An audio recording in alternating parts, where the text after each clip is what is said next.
I just haven't been feeling my Cro-Jo the last couple of days. I don't know what's going on.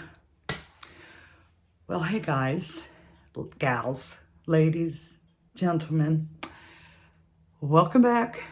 And here I am again. So, yeah, I've had a rough time the last couple of days. I want to make something, but I don't know what I want to make. And I don't want to buy another pattern yet. It starts to get expensive after a while. So I'm looking around trying to find some free patterns. And, well, I came across one that I liked. And there was another one that I saw and I thought I had bookmarked it, but I didn't. And then I couldn't find it again. And I'm like, I can just do that on my own. I don't need somebody's pattern for that.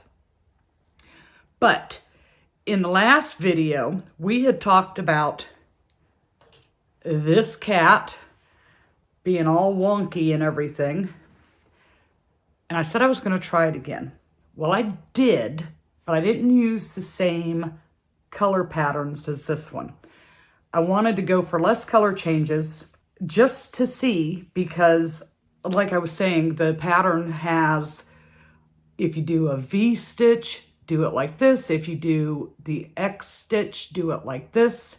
So this was with the X, the yarn under. So I tried it with the yarn over, and I cannot tell you how hard that was for me to do.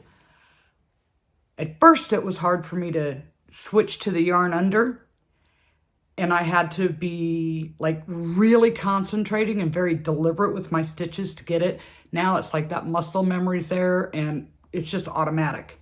So to switch back to doing the V stitch was, how you might say, a little awkward. But I did. And so this is the V stitch. And look at how much straighter, like the legs are in front, the head's in front. Now these aren't, I just stuck these in. They're not in there permanently. It's not even just, I was just putting them in to see what the face would look like.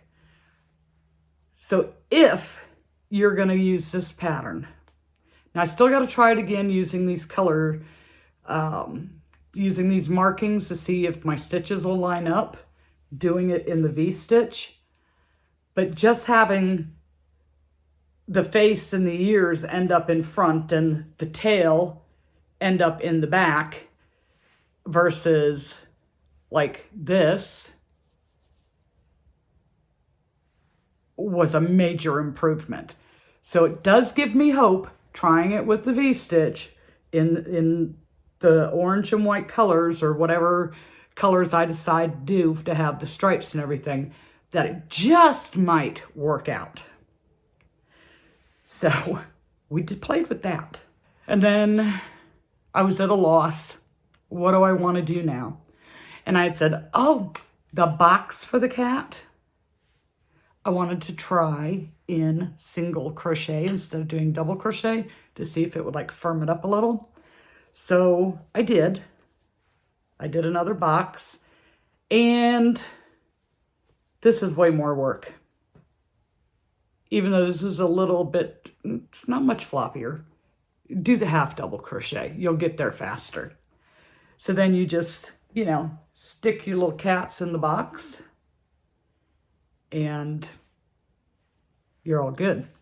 But I'm not sure if I like this style cat or my farm cat. So I did the cat and I did a box, and then I was playing with the barn cat again, and I didn't finish this one. I stopped because it's not going to work. And I'll finish it because I just have to add the ears and the tail, but it just looks weird. So what I did on this one, instead of doing a regular bobble stitch, I did a popcorn stitch for the legs, and it does show better. I did the same thing on this cat. I did a popcorn here versus a bobble here. And I don't know if you can really see the difference, but it does make a difference. You can actually see the legs a little better. So I would encourage you to try doing a popcorn stitch versus a bobble stitch when you're doing like this. So I had this, what I thought was a brilliant idea, that if on the front of the face for the barn cat, if I did a couple of bobbles there, it would give it like a little bit of dimension, you know, make it look like it has that shape of the mouth. It looks like it has a mustache. This looks like it could be a grumpy old man with a big old bushy mustache. And that's why I kind of just stopped. Now, maybe if I was doing a bunny, oh, I bet you that's what I could do. I could put bunny ears on it and a little cotton ball tail, and this could be a bunny. I think that's what I'll do, because that isn't going to work for a cat. Not in my opinion anyways. So yeah, I'll put a little cottontail bunny. And this is what I was saying last time. When I got to, I don't remember the round number, but I just chained 3 and skipped 3, and then you go and you work the tail in afterwards. But I could totally just put a little round puffy tail there and give this bunny ears, and it would look more like a bunny than a cat with a big bushy mustache. So I did that. That was fail number 1. Then fail number 2, I have had a rough couple of days. Things just didn't seem to be working out very well for me. Last year in July, I bought a whole bunch of patterns from Shield Maiden, I think is her name, off of Etsy. And almost all her patterns are like $1. So just, you know, jumping in, getting your feet wet, not knowing where to find the free patterns, and, you know, being able to have it written out or get help if you need it. $1 a pattern is a great price. So one of the ones that I bought was for a Loch Ness monster, and I just never got around to it. I bought it, and then I just kept looking at it, and I'm like, nah, not yet, not yet, not yet. So I decided I wanted to do that particular one. So I started on the body, and then you get to the part where you're going to be like shaping the neck, and you start working in rows. And I'm reading this, and I'm like, what? So I tried it. It didn't work out. So I contacted her, and on Instagram, she sent me little video clips for each row. So I watched them all, and I'm like, I wasn't even close. Wasn't even close. And it made perfect sense once I saw it. I just reading it, it just wasn't happening for me. So I got the body shape made. Well, then you end off, and then you start on the head. So I did the head. And then you're supposed to sew the head on to the body. And I'm like, my head looks awful small for this thing. Kind of looks like a bird. I mean, it doesn't have the little flipper legs or anything yet. And I was just like, you know what? I am so frustrated with this. And I sat it aside. I did not finish it. I don't know that I will finish it. It's a shame because I wasted this really pretty color. If I don't, I might, you know, redo the head. Did I like miss some rows or something? I don't know. But this one just was not working for me. And I usually don't have any issues with her patterns. None of the ones that I bought. She's got some really cute stuff. And every one of her patterns are like $1, you know. You can't complain. That's almost as good as free. So I didn't finish that. Oh, I don't know. A couple weeks ago, I was doing, or I did the otter. It was a free pattern on Instagram. And when I showed it to John, I don't even remember what he said it was now, but he did not guess otter. And he said, Otters, if it was a little longer, like the body was, if it was longer, then maybe he would have guessed it as an otter. So, because I didn't know what I wanted to make, and I wanted to make something, I wanted to be busy, I wanted my hands to be busy. I just, I didn't want to do anything complicated. I just wanted something easy breezy and, just quick and easy and close to mindless. After you do so many of the complicated ones, it's time for a little break. So I did another otter, and I added, let's see, 1, 2, 3, 4, 5, 6. 1, 2, 3, 4, 5, 6. I added 1 row, and that made a big difference, I think, on the shape. I think I added a row in the head part. Let's see, 1, 2, 3, 4, 5. 1, 2, 3, 4, 5, 6. Yes, I added 1 more row into the light brown, and I added another row into the dark brown, and it makes it a little bit bigger. It only takes a minute or so longer because, there's only 18 stitches in the round, and I don't know, I think it looks better with the extra rows in it. So then I thought, well, what if it was just even a little bit bigger? So I went an extra round. I went from 18 up to 24. 1, 2, 3, 4, 5, 6, 7. Did even another extra row from this one into the brown. And 1, 2, 3, 4, 5, 6, 7. 7 rows in the dark brown before I started the decreases. But what I noticed on these two, I forgot the very first round of brown before you add the bobble stitches. Now again, this one is bobble, this one is popcorn. See the difference on how they stick out? Like you can see them better. And I kind of like the look of the popcorn stitch a little bit better. It seems like it holds its shape better. So I did that. And I guess I should have told you, let's see. The box was Big Twist Posh. The cat was Parfait Chunky. This was Parfait Chunky. This was Parfait Chunky. These are all Big Twist Posh. Still not happy with what I was coming up with. I'm scrolling through Instagram. Like I said, I am good at scrolling through Instagram. Not so good at posting, but I am good at scrolling. And usually what I'll do is when I'm scrolling through is I'll bookmark or save, whatever they call it on there. And then I'll go back and look at the free patterns later. Like, how's it written? How many rows is it? How complicated is it? Do I like how that looks? There's a couple of them on there that I did mark that I haven't tried yet. When I was scrolling through, I thought I had saved one, but I didn't. And when I went back to find it, I was like, I really don't need the pattern for that because it's just a ball.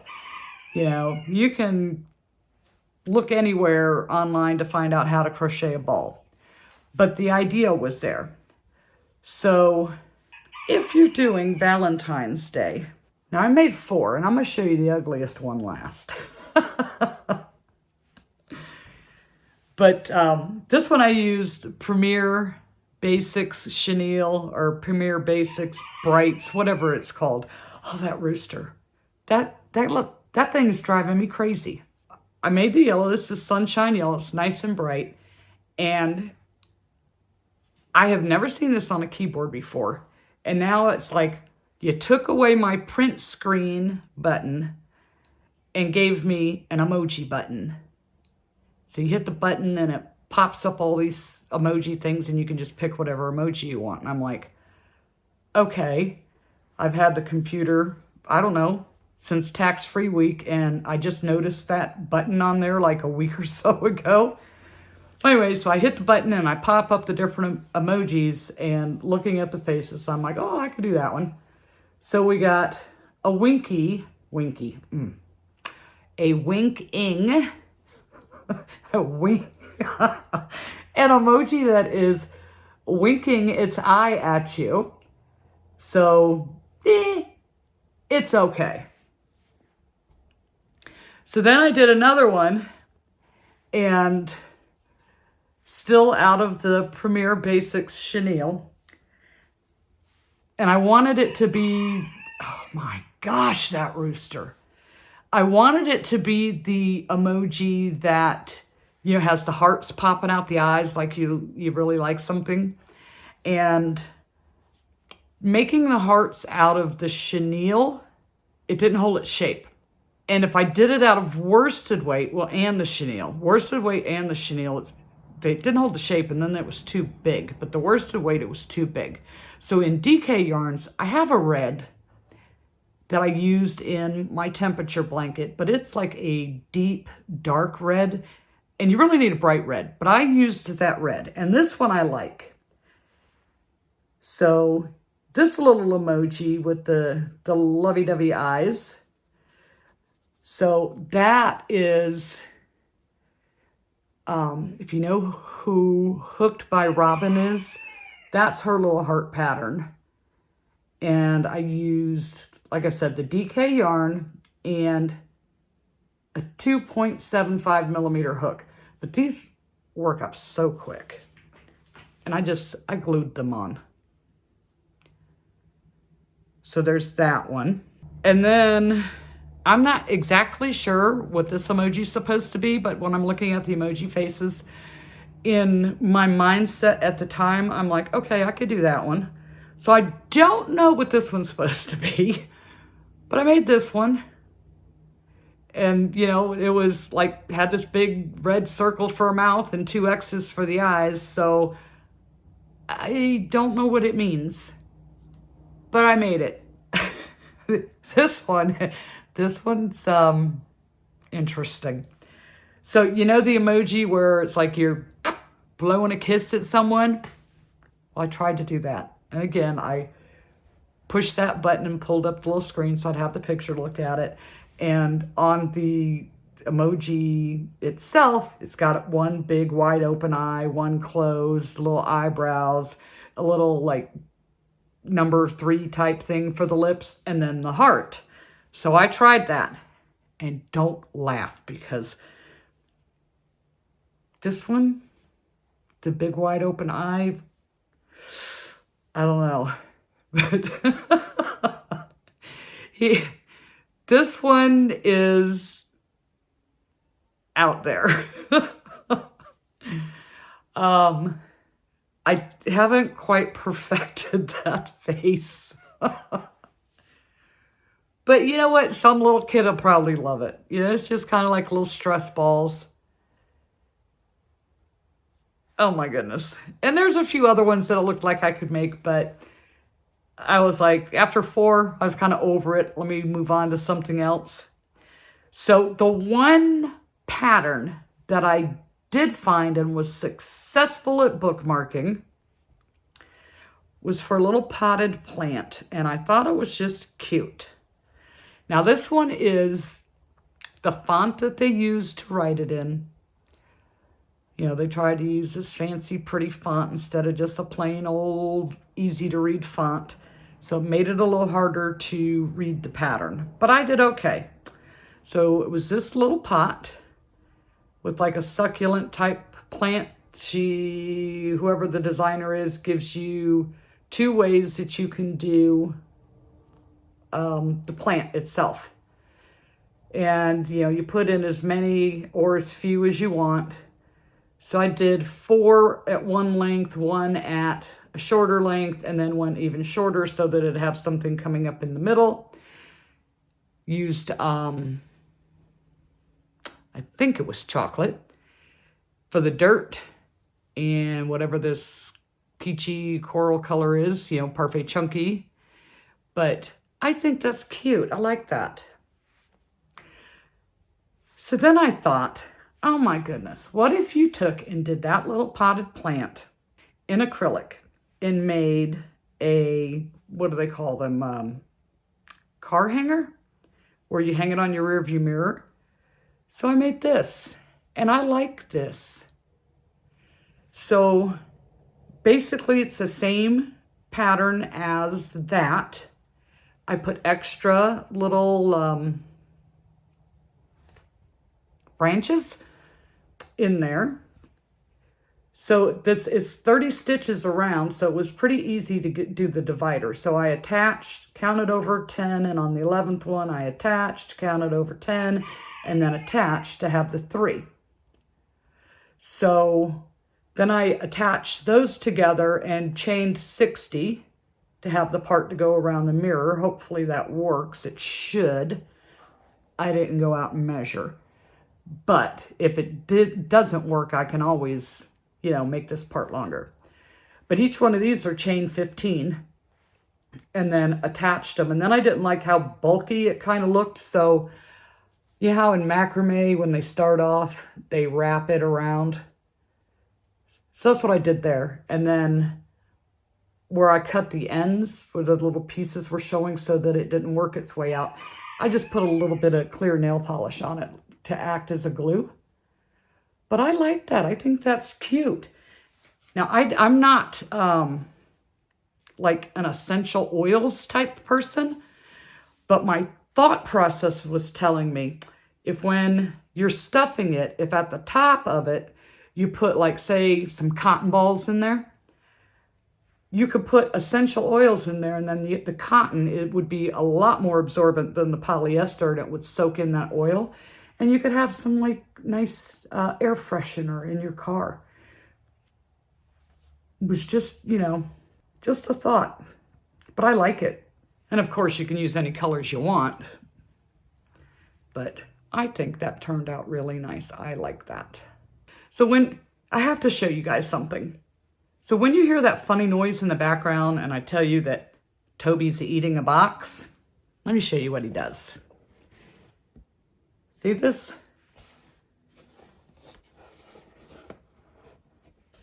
This box it didn't cost me anything, but it did cost the post office something. So I cut the flaps off and I use it, and I put my bubble mailers in it for my button shop to send out my packages, to make it easier to carry it out to the mailbox or into the post office, whichever way I'm going that day. So I came out this morning and I saw my box, and all of this, little pieces of cardboard, where he bites it and just tosses it all over my floor. Now Jenna says, oh, it's good for his teeth. It's like he's brushing his teeth. And I'm like, well, he must think he has some killer bad breath or something. Maybe he's just teething. I don't know, but I've never, ever had a cat do that before. Never. All right, you guys, that's all I have to share today. And I thank you so much for hanging out with me. And if you want to hang out some more, we can just move right on over to this video over here. And I will see you there.